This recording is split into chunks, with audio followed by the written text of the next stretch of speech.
नमस्कार, बहुत स्वागत है आपका। मैं हूं आपके साथ ऋतु ज्ञानवानी। इस वक्त सीधी लाइव तस्वीरें आपको दिखाएंगे। गृह मंत्री नरोत्तम मिश्रा प्रेस कॉन्फ्रेंस कर रहे हैं, क्या कुछ कह रहे हैं। ये पेपर भी 35 दिन चले हैं, 35 दिन चला है और 70 क्वेश्चन पेपर थे, कोई एक क्वेश्चन पेपर नहीं था इसका। ये पेपर में भी 15 मार्च से 26 अप्रैल तक परीक्षाएं हुई हैं। 7 लोग पास जो आप बता रहे हैं उनके नंबर का, उसमें 6 बेटियां हैं। 6 हमारी बेटियों के साथ में बेटियों की पढ़ाई के बारे में विचार करना चाहिए, इस तरह से बदनाम नहीं करना चाहिए बच्चियों को। महिला सशक्तिकरण का समय है और हमारी बेटियां बढ़ चढ़ के भाग ले रही हैं और आगे निकल रही हैं।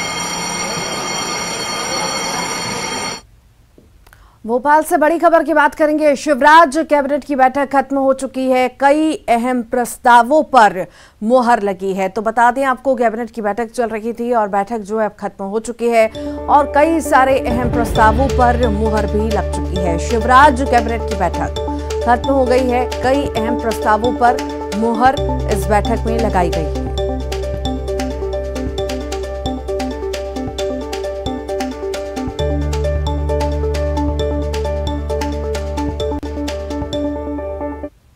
अध्यक्ष, जिला पंचायत के उपाध्यक्ष, जनपद पंचायत के उपाध्यक्ष।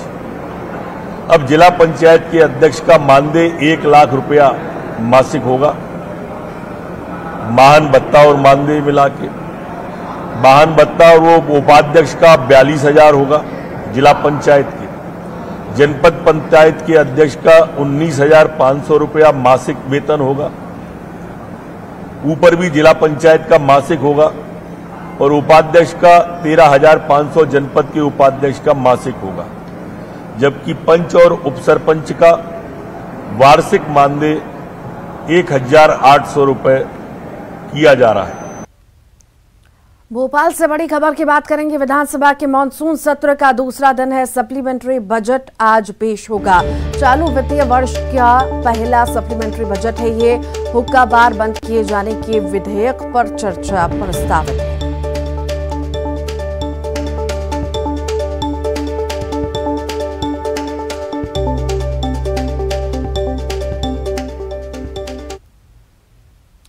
भोपाल से बड़ी खबर की बात करते हैं। नेता प्रतिपक्ष डॉक्टर गोविंद सिंह का बड़ा बयान आया है। स्थगन प्रस्ताव पर चर्चा करे सरकार। गोविंद सिंह ने कहा है कि सरकार चर्चा करे, स्थगन प्रस्ताव से भाग रही है सरकार। सीधी के आदिवासी भाई को अब तक न्याय नहीं मिला है। अनुपूरक बजट पर बोले हैं नेता प्रतिपक्ष, घोटालों का अनुपूरक बजट है।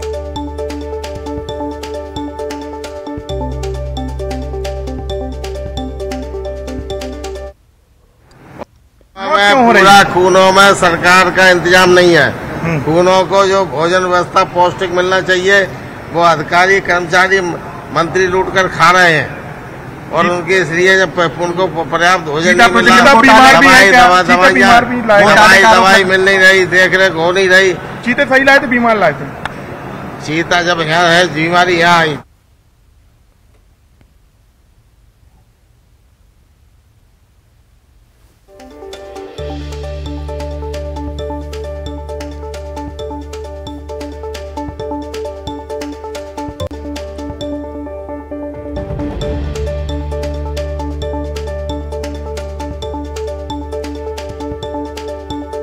तो सप्लीमेंट्री बजट आज पेश होने जा रहा है। चालू वित्तीय वर्ष का पहला सप्लीमेंट्री बजट है। हुक्का बार बंद किए जाने के विधेयक पर चर्चा प्रस्तावित है। बता दें आपको, विधानसभा के मानसून सत्र का दूसरा दिन है। सप्लीमेंट्री बजट आज पेश होगा।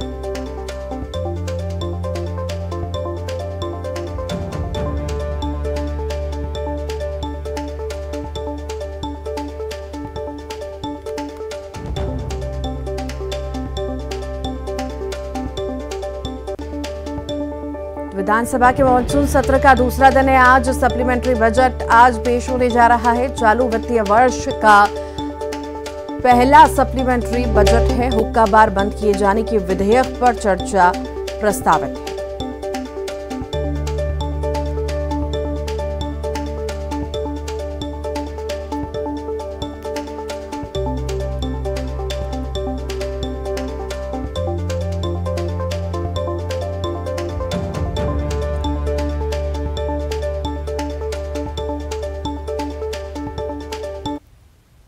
और इसी पर ज्यादा जानकारी के लिए अनुराग श्रीवास्तव हमारे साथ जुड़ गए हैं। अनुराग, विधानसभा के मानसून सत्र का दूसरा दिन है आज, सप्लीमेंट्री बजट आज पेश होगा, किस तरह का रहेगा, क्या खास रहेगा, बताइए।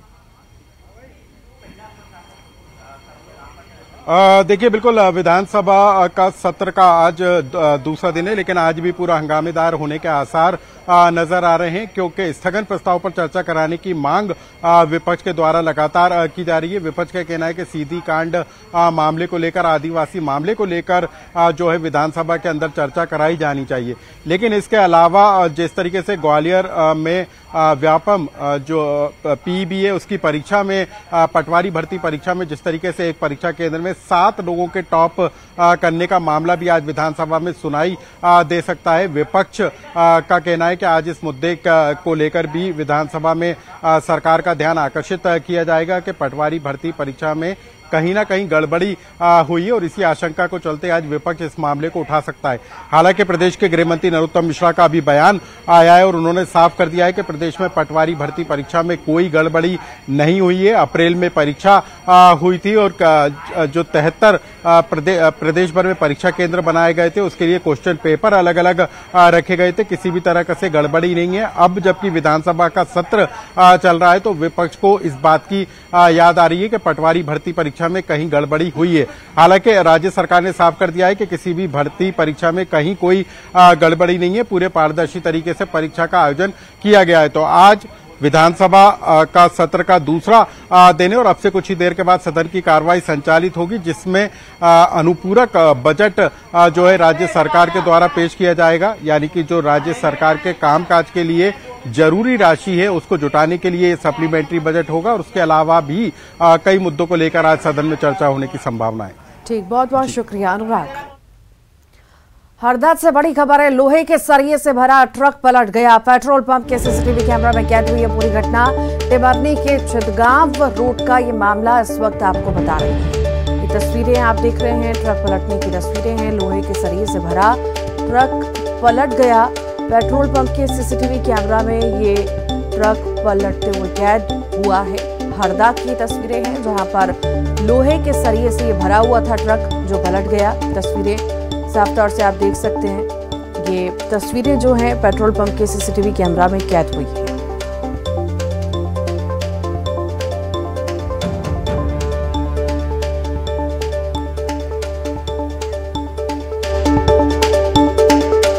और ज्यादा जानकारी के लिए प्रवीण तंवर हमारे साथ जुड़ गए हैं। प्रवीण, लोहे के सरिये से भरा हुआ था ट्रक पलट गया है, क्या वजह बताई जा रही है, किन्हीं लापरवाहियों की वजह से? जी, ये जो ट्रक है ये रायपुर जा रहा था टिमरनी से, और इसमें लोहे के एंगल बने हुए थे, और इस ट्रक को जो है सेकंड ड्राइवर जो ट्रक में होता है वो ऑपरेट कर रहा था और वो चला रहा था। क्योंकि इस ट्रक की गति तेज थी और मोड़ पर ये था, तो उस दौरान जो ड्राइवर था वो उसे नियंत्रित नहीं कर पाया और ये ट्रक पलट गया। ये जो पूरी घटना है वहाँ पास के पेट्रोल पंप पर सीसीटीवी लगे थे, उसमें पूरी घटना कैद हुई। हालांकि इसमें कोई भी हताहत नहीं हुआ है, और टिमरनी पुलिस ने वहां पहुंचकर जो है तमाम जो कानूनी प्रक्रिया है उनका उसको पूरा किया। उसमें ये बात भी सामने आई है कि चूंकि सेकंड ड्राइवर नया था और उसे अंदाज नहीं था कि किस तरीके से वहां पर ऐसा मोड़ आएगा, और इस कारण ये ट्रक पलटा है। जी, वाकई देखिए, तेज रफ्तार की वजह से किस तरह के बड़े बड़े हादसे होते हैं, दूसरी भी गाड़ियां चपेट में आती हैं और लोगों की जान चली जाती है। यहाँ पर शुक्र है कि किसी की भी जान नहीं गई है, पर तेज रफ्तार की वजह से हमेशा ही संदेश दिया जाता है कि इतने हैवी लोडेड जब ट्रक रहते हैं उससे आराम से चलाया जाए।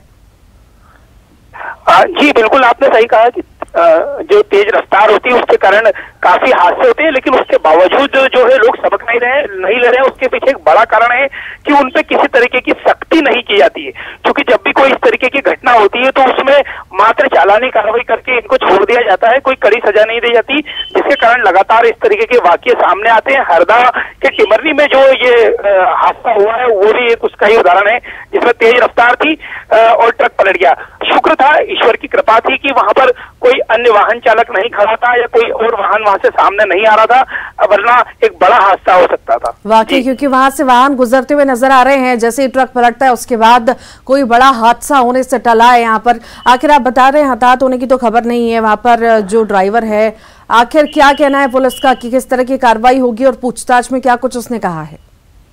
पुलिस में जो पूछताछ में ड्राइवर ने पुलिस की पूछताछ में जो बताया है वो ये बात सामने आई है कि ये जो ड्राइवर है ये नया ड्राइवर था, हालांकि इसके पास ट्रक चलाने का लाइसेंस था, तो पुलिस ने फिर भी लापरवाही वाहन चलाने का मामला इसमें दर्ज किया है और जो ड्राइवर था उसका लाइसेंस पुलिस ने जो है जब्त किया है और उसको जो है कोर्ट की कार्रवाई करेगी पुलिस। ठीक, बहुत बहुत शुक्रिया।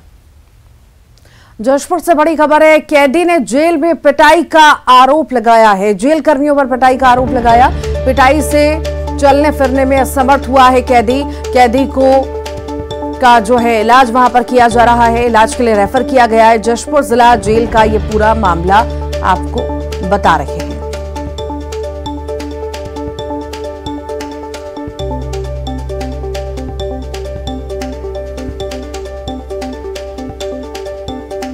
जेल में कैदी के साथ पिटाई की गई है, मार पिटाई की गई है। जेल कर्मियों पर पिटाई का ये आरोप जो है लगाया जा रहा है। चलने फिरने में अब जो कैदी है वो असमर्थ हुआ है।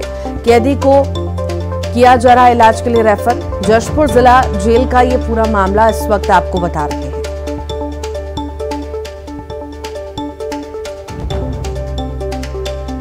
तो जशपुर में जिला जेल की मामला है पूरा। कैदी ने जेल में जेल कर्मियों पर पिटाई के आरोप लगाए हैं। चलने फिरने में अब दिक्कतें जो हैं कैदी को हो रही हैं, पिटाई उसकी की गई है। कैदी को अब इलाज के लिए रेफर किया जा रहा है। जशपुर जिला जेल का ये पूरा मामला है जहां पर कैदी ने जेल में पिटाई का आरोप लगाया और ये आरोप जेल कर्मियों पर लगाया गया है। फिलहाल पूरे ही मामले की जांच पड़ताल हो रही है और अब जो है कैदी जो है असमर्थ हो चुका है चलने फिरने में, उसे रेफर भी किया जा रहा है इलाज के लिए। रायपुर से बड़ी खबर है, दिल्ली से रायपुर लौटे deputy CM TS Singhdeo. Deputy CM TS Singhdeo का बयान आया। ज्योतिरादित्य सिंधिया से मुलाकात हुई है। अंबिकापुर हवाई पट्टी को लेकर चर्चा हुई है। हवाई पट्टी के संबंध में कुछ जानकारी मांगी गई है। कुछ तकनीकी समस्याएं हैं, उसे जल्द दूर किया जाएगा। बिलासपुर एयरपोर्ट के विस्तार पर भी चर्चा हुई है। आर्मी से जमीन वापस मिल गई है। विस्तार के लिए सरकार जल्द प्रस्ताव केंद्र को देगी।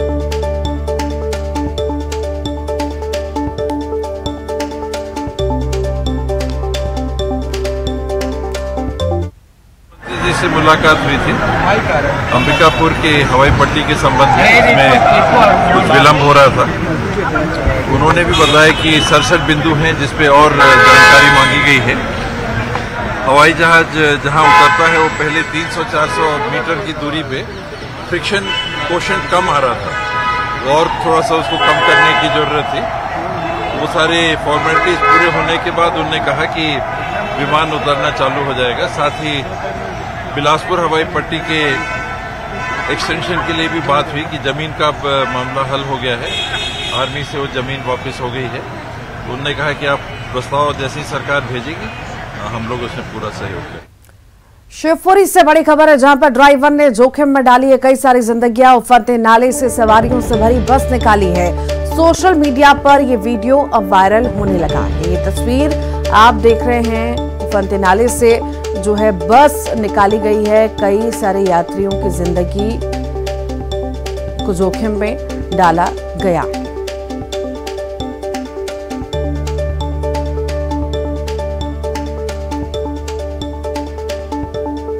तो उफरते नाले से सवारियों से भरी बस निकाली गई है। सोशल मीडिया पर अब ये वीडियो वायरल होने लगा है। ज्यादा जानकारी के लिए अशोक हमारे साथ जुड़ गए हैं। अशोक, तस्वीरें हम देख रहे हैं किस तरह से ड्राइवर ने उफरते नाले से सवारियों से भरी बस को निकाला है। जी मैं आपको बता दूं कि ये शिवपुरी जिले के रन्नो थाना इलाके की घटना है जहां पर अकाजिरी और मोहम्मदपुर के बीच चलने वाली एक बस के चालक ने सवारियों से भरी बस को बहते नाले से निकाला है। बस काफी डगमगाती हुई नाला पार करने में तो सफल रही, लेकिन उस बीच जो सवारी हैं वो काफी सख्ते में रही और उनकी सांसें अटकी रही काफी देर तक। और इस तरह से ये बस को निकालना खतरे से खाली नहीं था। बस कुशलता की बात यह है कि सभी लोग सुरक्षित बाहर गाड़ी सहित बाहर निकल गए थे। अब ये जो वीडियो है ये सोशल मीडिया पर वायरल हो रहा है, तो इस पर पुलिस ने इसे संज्ञान में भी लिया है। देखिए, संज्ञान भी तो ले लिया गया है, पर आखिर कार्रवाई कब होती है, कैसी होती है, देखने वाली बात होगी। बहुत बहुत शुक्रिया अशोक। कोरबा से बड़ी खबर है। तेज रफ्तार कार का कहर देखने को मिला है। डिवाइडर तोड़ते हुए घर से टकराई है कार, बड़ा हादसा टला है। बाल बाल बचे हैं लोग। दिपका पाली मुख्य मार्ग की ये घटना है। हादसे में कार ड्राइवर घायल हुआ है। हादसे का पूरा वीडियो भी सामने आया है।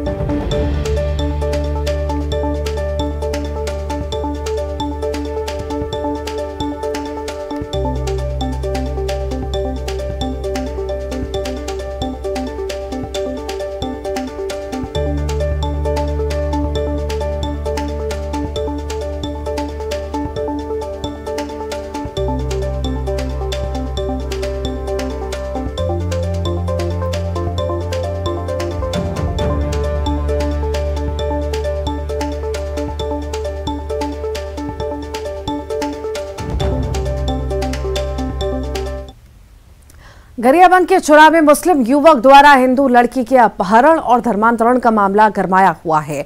आज सर्व समाज और प्रशासन के लोगों के बीच बातचीत हुई।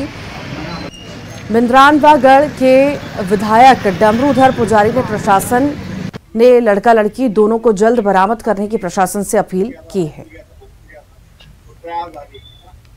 और इसी के साथ ही फिलहाल के लिए इस बुलेटिन में इतना ही।